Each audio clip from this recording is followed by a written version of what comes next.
मैं पृथ्वी के ऊपर नहीं, उसके भीतर प्रवेश कर रहा हूँ। एक ऐसे लोक में जहाँ सूर्य का प्रकाश भी नहीं पहुँचता, परंतु जहाँ सहस्त्राब्दियों से एक अदृश्य कथा जीवित है। ये कोई साधारण गुफा नहीं है, वो स्थान है जहाँ प्रकृति स्वयं एक रहस्य बन जाती है। यहाँ शिलाएं मौन हैं, परंतु उनका मौन भी एक कथा कहता है। जहाँ जल बहता है, परंतु उसके उद्गम का रहस्य आज भी अनुत्तरित अनभिज्ञ है। कहा जाता है कि ये स्थान मनुष्य के लिए नहीं, देवताओं के विमर्श के लिए बना था, ऋषियों के चिंतन के लिए बना था, और संभवतः उन रहस्यों का भी साक्षी था जिन्हें समय कभी पूर्णतः उद्घाटित नहीं कर सका।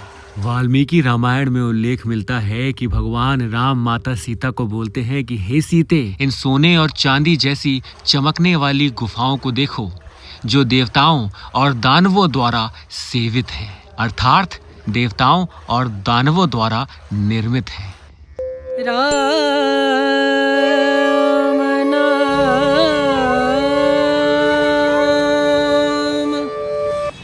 कभी कभी रहस्य किसी कथा में नहीं छुपा होता, स्वयं प्रकृति के भीतर छुपा होता है। और आज मैं उसी रहस्य के द्वार पर खड़ा हूँ।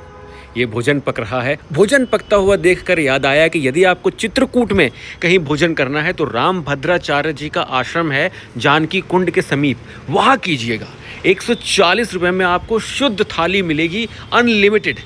तो वहाँ अवश्य खाकर देखिएगा एक बार। अब चलते हैं यहाँ पर चित्रकूट के एक ऐसे स्थान पर जहाँ के रहस्य के बारे में आज तक कोई समझ ही नहीं पाया कि ये कैसी लीला है हमारे स्वामी भगवान राम की। ये मंदिर यहाँ पर है, इसके पीछे से घंटियों की आवाज़ आ रही है। चलिए देखते हैं। यहाँ मंदिर ही मंदिर है हर जगह, परंतु इस मंदिर के पीछे एक रहस्य ये भी है।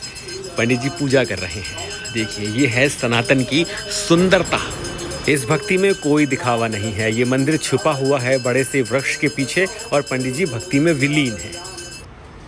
ये होती है उत्तम भक्ति, बिना दिखावे की, बिना कुछ चाह की। अधिकतर मंदिरों में आपने देखा होगा बहुत सारे हमारे ऐसे पुजारी हैं या बहुत सारे ऐसे लोग हैं जो मंदिर की सेवा में तो हैं, परंतु उनको कुछ चाहिए आपसे, इसी कारण वो मंदिर की सेवा में हैं। ये देखिए, बहुत ही सुंदर स्थान है। यहाँ से ये प्रवेश द्वार है, यहाँ से आप जाते हैं भीतर। टिकट लेनी पड़ेगी आपको। यहाँ पर 25 रुपये की टिकट है, वो आपको यहाँ से लेनी पड़ेगी। और दान से बड़ा कोई धर्म नहीं। तो आशा करता हूँ मंदिरों में आप दान अवश्य कीजिएगा उन लोगों को जिनको इसकी आवश्यकता है। और यहाँ से हम जाते हैं ऊपर। तो यहाँ आपको मंदिर ही मंदिर मिलेंगे, छोटे बड़े मंदिर। इस वृक्ष पे मैंने देखा बहुत सारे बंदर हटखेलियाँ कर रहे थे। देखिए, बंदर आपको दिखाई देंगे, ऊपर से कूद रहे थे नीचे के सरोवर में। वैसे आपके साथ ये साझा करना चाहता हूँ कि गुप्त गोदावरी नाम का किसी ग्रंथ में उल्लेख नहीं है। गोदावरी का अर्थ होता है जीवनदायिनी, अर्थात जीवन देने वाली नदी। ये यहाँ पर बहुत सारे लोग आए हुए हैं बाहर से अपनी पारंपरिक वेशभूषा में, तो ऐसा कोई उल्लेख नहीं है। हाँ, ये एक श्लोक मिलता है जिसे लोग कहते हैं कि ये पद्म पुराण का श्लोक है, परंतु ऐसा नहीं है। ये श्लोक मुझे किसी पुराण में नहीं मिला। और इस स्थान का जो रहस्य है वो इतना गूढ़ है कि उसको समझने के लिए आपको बहुत अध्ययन करने की आवश्यकता है इस स्थान पर।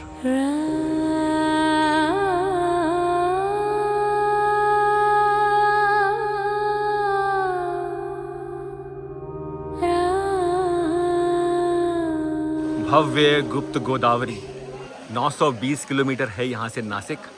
और वहाँ भगवान राम के चरणों के स्पर्श के लिए मात्र माता यहाँ आ गई। यहाँ प्रवेश द्वार पर ही ये चेतावनी लिखी है कि गुफा के अंदर ऑक्सीजन की कमी है, हृदय श्वास रोगी गुफा में प्रवेश ना करें। और ये है गुफा के अंदर जाने का संकीर्ण मार्ग। कंधे मेरे टकरा रहे हैं बिल्कुल चट्टानों से। चट्टानें बिल्कुल मिली हुई हैं। एक छोटा सा द्वार है जो खुला हुआ है। संकीर्ण गुफा है, परंतु अंदर जाने के बाद जब यहाँ मैं आ गया हूँ, प्रवेश कर लिया है, तो हवा में भी परिवर्तन आ गया है, थोड़ी गर्माहट है। अब यहाँ थोड़ी सी उमस है क्योंकि हम गुफा के अंदर हैं और धरा से बहुत नीचे हैं, परंतु ध्यान के लिए ये अति उत्तम स्थान है। धार्मिक से अधिक आध्यात्मिक स्थान दिखा मुझे ये। यहाँ पर भगवान राम भी ध्यान किया करते होंगे और यहाँ आने के बाद आपका मन बिल्कुल शांत हो जाएगा। पहले इस स्थान से चित परिचित हो लेते हैं। वो है भगवान राम का दरबार, जहां भगवान राम, माता सीता, लक्ष्मण जी विराजमान रहा करते थे त्रेता युग में। सामने है सुइया माता का मंदिर, ये है अनुसुईया माता की छोटी बहन। मेरे पीछे ये है प्रवेश द्वार जहां से मैं आया हूं। अब चलते हैं जानकी कुंड पे और जानते हैं एक रहस्य इस स्थान के बारे में जो बहुत कम लोग जानते हैं। एक रहस्य जो राक्षस से जुड़ा हुआ है, राक्षस मयंक से।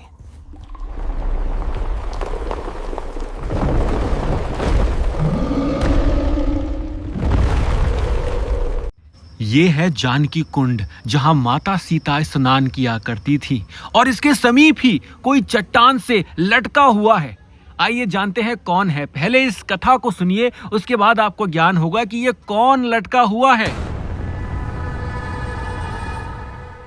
विंध्याचल की इन पवित्र पर्वतमालाओं में प्राचीन काल में मयंका नाम का एक राक्षस वास किया करता था।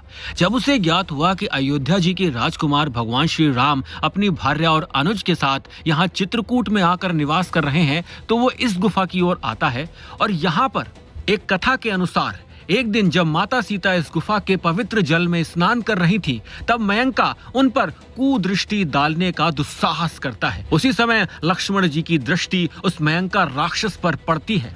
माता सीता के सम्मान की रक्षा हेतु लक्ष्मण जी ने तत्काल अपने बाण का संधान किया और उस दुष्ट राक्षस को दंडित कर पत्थर का बना दिया। स्थानीय मान्यता है कि गुफा की छत से लटका हुआ ये विशाल शिलाखंड उसी राक्षस मयंका का रूप है, जो आज भी इस घटना का मौन साक्षी बनकर यहाँ विद्यमान है। तो ये वो स्थान है जहाँ पर ऊपर मयंका राक्षस लटका हुआ है, पत्थर का बन चुका है, और नीचे हनुमान जी का मंदिर है। अति उत्तम, बहुत ही अच्छा स्थान है, यहाँ आके आनंद आ जाएगा आपको। तो अब चलते हैं आगे। यहाँ पर है गोदावरी नदी उद्गम स्थल, परंतु इस गुफा में पानी नहीं है, पानी दूसरी गुफा में है, अभी वहाँ चलेंगे। बिल्कुल एकदम ऊपर आपकी आती है छोटी चट्टाने। तो ये है वो गुफा। यहाँ नीचे आप देखेंगे, ये है उद्गम स्थल गोदावरी जी का। वैसे तो माता गोदावरी का जो उद्गम स्थल है वो महाराष्ट्र के नासिक में है, परंतु भगवान राम के चरण स्पर्श करने के लिए वो भूमिगत होके यहाँ फिर वो उद्गम हुई थी, ऐसा माना जाता है। अब यहाँ से बाहर चलते हैं दूसरी गुफा में जहाँ पर जल मिलेगा आपको। ये लिखा है यहाँ पर पानी वाली गुफा जाने का मार्ग। दो गुफाएं हैं यहाँ पर, ये इसमें जल नहीं है और आगे जो गुफा है उसमें जल है। तो गोदावरी नदी का उद्गम स्थल भले ही यहाँ हो, परंतु इसमें जल नहीं है।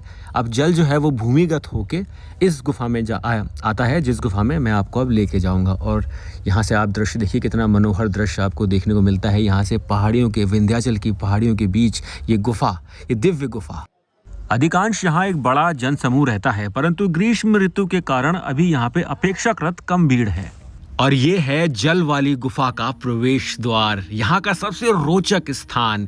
इसका इतिहास तो मैं आपके साथ साझा करने वाला हूँ, परंतु जो वृद्ध आप मेरे सामने देख रहे हैं आगे जाते हुए, ये थोड़ी दूर तक जाते हैं, फिर वहाँ से वापस ये मुड़ जाते हैं। थोड़ा आगे से ये वापस मुड़ जाते हैं, क्योंकि ये जो जल स्तर है कहीं पर कम है, कहीं पर अधिक है, कहीं गड्ढे हैं गहरे। और जैसे जैसे आप अंदर जाते हैं ऑक्सीजन का जो स्तर है वो भी घटता जाता है, उमस बढ़ती जाती है, तो आपको पसीने आ सकते हैं। तो सावधान रहने की आवश्यकता है जब भी आप ऐसे किसी स्थान पर जाएं।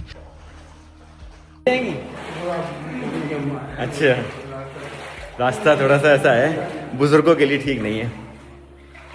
अब यहाँ का इतिहास जानते हैं दोस्तों। तो ये कोई साधारण सी गुफा नहीं है, ये वो गुफा है जहाँ पर भगवान राम का दिव्य दरबार लगा करता था। जी हाँ, दिव्य दरबार, जहाँ पर साधारण मनुष्य नहीं, जहाँ पर देवता गण आते थे भगवान राम के दर्शन करने के लिए। और माता गोदावरी भी कोई साधारण नदी नहीं है, ये भी एक देवी है।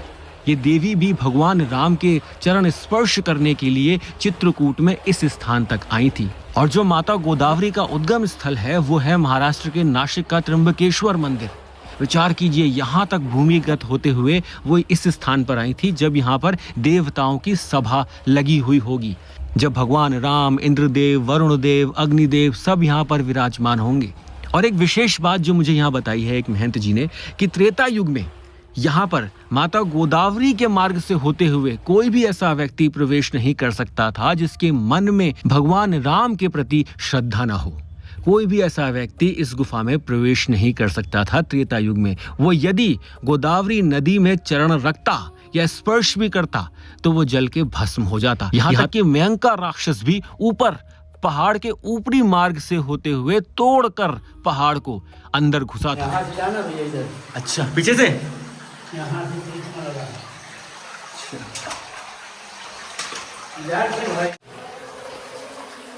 आगे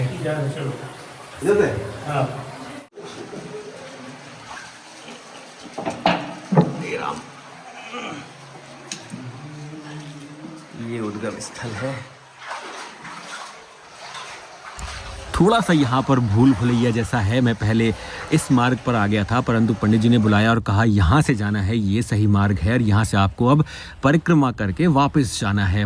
माता गोदावरी की परिक्रमा हो गई आपकी पूरी, अब आपको वापस जाना है। और ये वो गुफाएं हैं जहाँ पर हमारे तपस्वियों ने ध्यान किया है, हजारों वर्षों तक यहाँ तपस्या की है, सिद्ध किया है ऐसे स्थानों को। तभी जब भी आप यहाँ आते हैं ना, आपको एक भिन्न ही ऊर्जा का अनुभव होता है, परंतु वो आपको यहाँ आकर ही होता है। तो एक बार यदि आपको अवसर प्राप्त हो चित्रकूट आने का, तो एक बार इस स्थान पर अवश्य आइएगा। ये अपने आप में एक भिन्न ही अनुभव है उस युग का, जिस युग में भगवान राम स्वयं नर रूपी अवतार में इस धरा पर उपस्थित थे। ये देखिए कितना सुंदर दृश्य है, ये एक अनुभव है। आशा करता हूँ आपको वीडियो अच्छा लगा होगा। यदि अच्छा लगा है तो आपसे एक अनुरोध है, ये मेरी ई पुस्तिकाएं हैं, ये आप खरीद कर इस यात्रा में मेरी सहायता कर सकते हैं। ये बस ऐसी पुस्तिकाएं हैं जो आप अपने फ़ोन पर मंगवा सकते हैं व्हाट्सएप के माध्यम से। इन्हें पढ़िए। एक पुस्तिका मैंने अभी लिखी है लंका के बारे में, वो अवश्य पढ़िए। इनका जो मूल्य है वो किसी का 101, किसी का 51 रुपये है, तो जो भी आपकी श्रद्धा हो। और यदि आप चाहें तो इस चैनल के मेंबर बनकर भी आप इस यात्रा में मेरा सहयोग कर सकते हैं। और यदि आप वित्तीय सहायता करनी चाहें तो वो तो अति उत्तम, जैसी प्रभु की इच्छा। आशा करता हूँ वीडियो अच्छा लगा होगा। यदि आप कुछ नहीं करना चाहते तो इस वीडियो को शेयर कर भी मेरी सहायता कर सकते हैं। जय श्री राम कमेंट सेक्शन में लिख कर अवश्य जाइएगा। जय जय श्री राम।